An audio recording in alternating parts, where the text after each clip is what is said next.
Hi, everybody. Welcome to Christian Homestead. My name is Jared.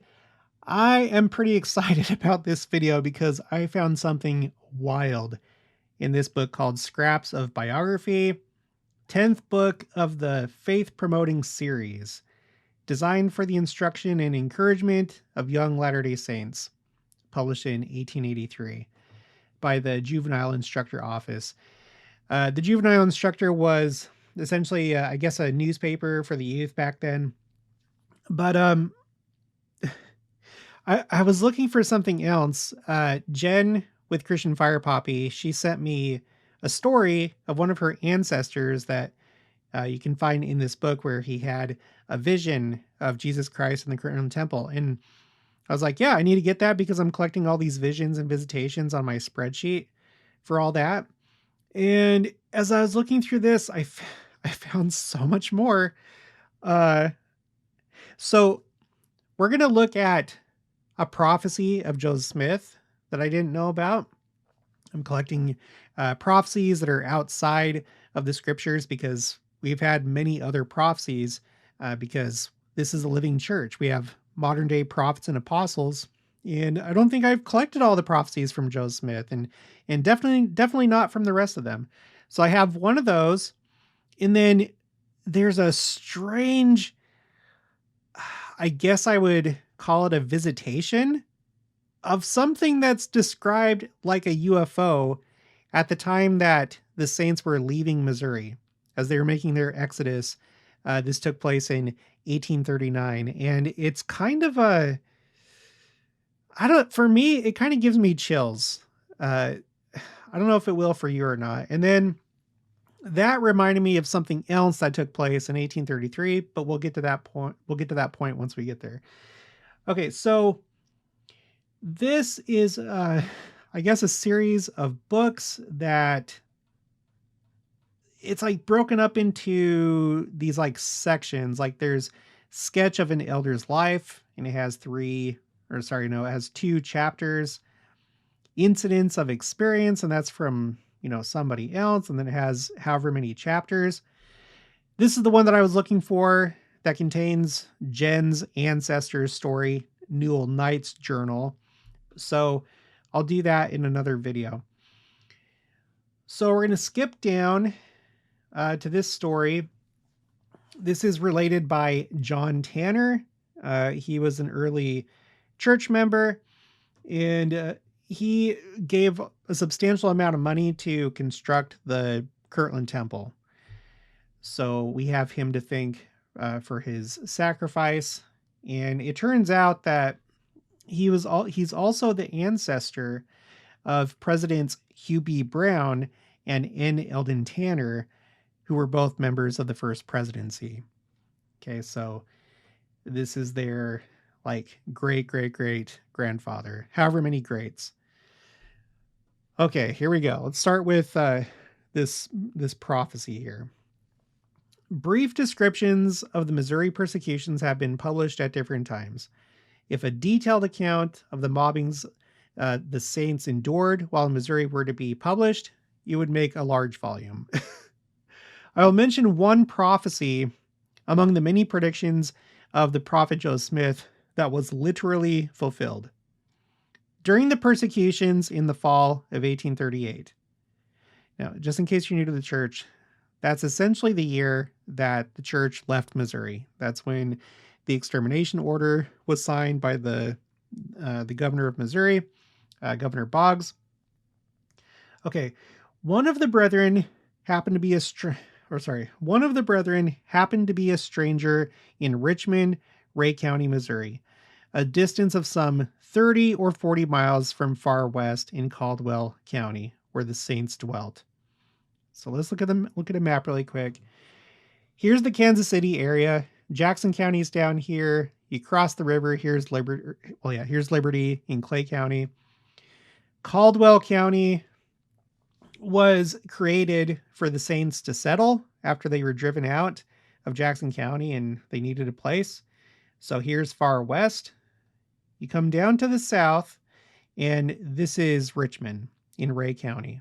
Okay, so right now we're talking about this area right here. Okay, Um, about sundown, he saw men loading guns into a carriage and learned that they were to be taken that night to the mob in Davies County to fight the Mormons. Okay, so Davies County is up here. This is where Adamondiaman is. So it seemed like a lot of the saints were kind of like in this area, but you had the city of Adamondiaman. And so we're talking about uh, Richmond, far west, Adamondiaman. So this area right here. Okay. He feigned to be traveling in the opposite direction and took a circuitous, I don't know how to pronounce that, circuitous route to far west, but did not arrive there until about 8 o'clock the next morning. He related what he had seen of the actions of the mob, and a call was immediately made for 10 volunteers to accompany Captain Allred of the militia. It's like the church's militia, to intercept and take the arms. To do this, we had about 20 miles to ride across a trackless prairie to reach the road leading from Richmond to Davies County, where the mob was quartered. The man with the guns had a good, smooth road, free from rocks or obstructions of any kind, and to all human appearance, might have reached his destination before we obtained news of his having the arms. When all were mounted, the prophet Joseph said to Brother Allred, "I want you to ride as fast as your horses can carry you," pointing the direction that he might not reach the road in the rear of the carriage. "And you will get those arms." Okay, so that's the key right there. He made this prediction that they would indeed catch up with that carriage that had guns going to the mob that was going to attack whoever in Davies County, most likely Adamondiaman. These last words inspired faith in the little band, and even the horses did not seem to become wary. Which that right there is probably a hint that there was something divine going on, if even the horses were affected. When we neared the road, we cast our eyes toward Richmond, and at a distance of about half a mile, we discovered a black covered carriage standing in the road without any team attached to it. On nearing it, we saw that it was empty. We examined and found that one of the axles was newly broken in two. Here was the carriage described, but where were the guns? We soon discovered a trail in the high grass where something heavy had been dragged from near the carriage. We followed this trail a short distance and found a wooden box containing 74 United States Jaegers. I guess that's how you pronounce that. I don't know. While consulting how to get them to the town, we looked in the direction of the mob and discovered two men coming about as fast as they could drive in a lumber wagon. When they discovered us, supposing us to be mobs, they swung their hats and shouted, "Hurrah!" 2 or 3 times, and our little troop responded in the same way. They got very near before they discovered their mistake. Brother Allred directed the teamster to drive alongside of the box. He then told the 2 men to get out and put it into the wagon and then follow him. We returned the way we came and reached our destination about sundown when, after the guns were taken from the wagon, the men and team were released. The prediction of the prophet was fulfilled, and the long-range guns, which were the best then known designed for our destruction, were in our hands. Joseph, knowing that the guns were government property, sent a dispatch immediately to notify General Atchison and Colonel Donovan of Clay County. Of course, that's Alexander Donovan, I guess before he became a general, what had been done. They directed that the arms should be delivered over to them, they pledging their honor that they should not be used against our people. The prophet's patriotism would not allow him to retain government property, although it had been obtained by our enemies for our destruction. If this was not a test of loyalty, I failed to see an opportunity where a test could be given. Okay, so I've added that to my spreadsheet called Quotes, Prophecy, Modern Day.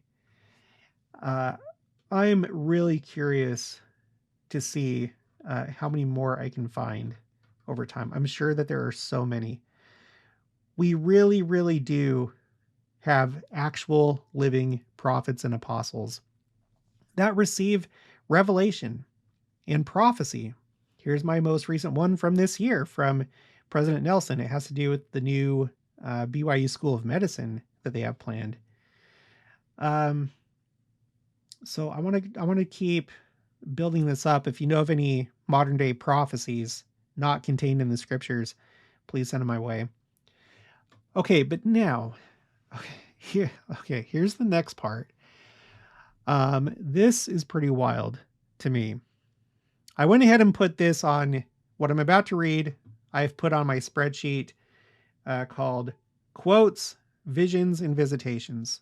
I'm trying to capture any time that essentially a general authority or someone that they know had a visit, whether it be a dream, end of life experience, near death experience, vision, or visitation from a heavenly being, someone from the other side. It could also be the adversary, just someone that's not mortal, that's not currently mortal. Okay.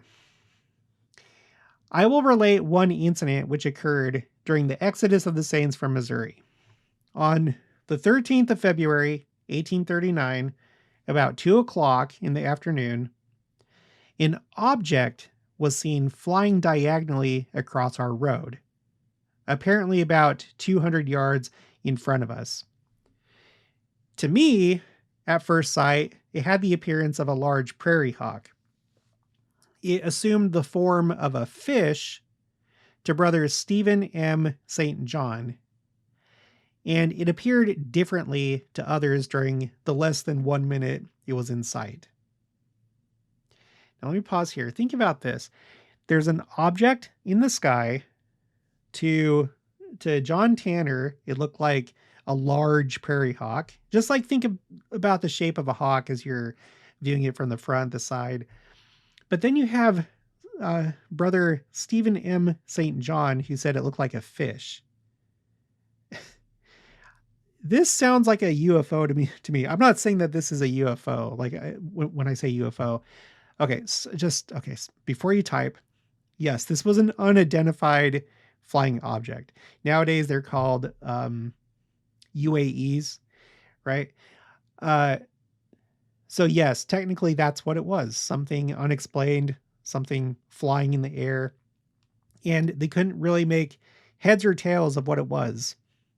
To him, it looked like a large prairie hawk. To St. John, it looked like a fish. And then it looked different to other people, probably because they've never seen whatever that was. It was new to their experience. They didn't know exactly how to describe it. Okay, so it was visible for less than 1 minute. Okay, continuing. It was seen all over the state, and the people were considerably frightened, fearing that it was a forerunner of some terrible calamity which would befall them for their unjust and inhuman treatment of the Mormons, quote unquote. I don't know who's being quoted there. The result was that we were more kindly treated during the remainder of our exodus from the state. Wow. What? That is crazy. They see something, like when I think of a fish, I don't know about you, but the first thing that comes to mind for me is like, say like a trout. Let's look at some images here. I mean, again, I'm not saying that this was, I didn't finish my thought from before. I'm not saying that this was like a spacecraft or an interdimensional craft of any sort, although it could have been. I don't know. But describing it like a fish, I mean, you look at these pictures. You know, fish can, I guess it depends on the type of fish, but I think most fish that you would find in a river are usually kind of shiny, silvery, right? And that's typically what we think of when we think of flying saucers. Again, I don't know that that's what was going on there, but I think that's kind of uncanny. and it was frightening. Yeah. If you saw this is before the age of flight. If you see anything in the sky other than a bird or, a shooting star, a comet, something like that, something that's not natural looking, that would be pretty frightening, especially in that day and age, I would think. And it sounds like they gave some supernatural, spiritual significance to it. And, I guess we'll find out that mystery maybe after this life. Maybe it'll be revealed in the millennium. I don't know. Maybe it was an angel. Who knows? But, according to John Tanner, that's the effect that it had. It scared the Missourians, and it made the rest of the exodus from Missouri that much easier. Now, the last thing I want to point out is this kind of makes me think about something that we've talked about before. The great meteor shower of 1833. So this happened on November 17th of 1833. If I'm not mistaken, the expulsion from Jackson County, I think that started in like October, October, November, that time frame. So as the saints were being expelled from Jackson County, the site of the future New Jerusalem, the place for the primary temple, this is what happened. Oh, I should have looked it up. In preparation for this video, but I think this is the first documented meteor shower, I think, in modern times. Something like that. I seem to remember that from a previous video that I made. But this is what it looked like. Essentially the same month that the saints were being driven from Jackson County. It's what the heavens look like. And Joseph Smith actually gives a description of this. We're going to read from, this is Times and Seasons in Nauvoo, May 15th, 1845. This section is called History of Joseph Smith. So let me go down here to page 898. I'll start right here. The saints who fled took refuge in the neighboring counties, mostly in Clay County. Again, I just want to show you. Again, here's the Kansas City area. Here's the Missouri River. Jackson County is down here. And then you cross the river, and for a little bit, it's still Jackson County. But then after that, it's Clay County. So that's where Liberty is. Okay. So this is the area that we're talking about. Which received them with some degree of kindness. Those who fled to the county of Van Buren were again driven and compelled to flee, and those who fled to Lafayette County were soon expelled, or the most of them, and had to move wherever they could find protection. November 13th. About 4:00 a.m., I was awakened by Brother Davis knocking at my door and calling on me to arise and behold the signs in the heavens.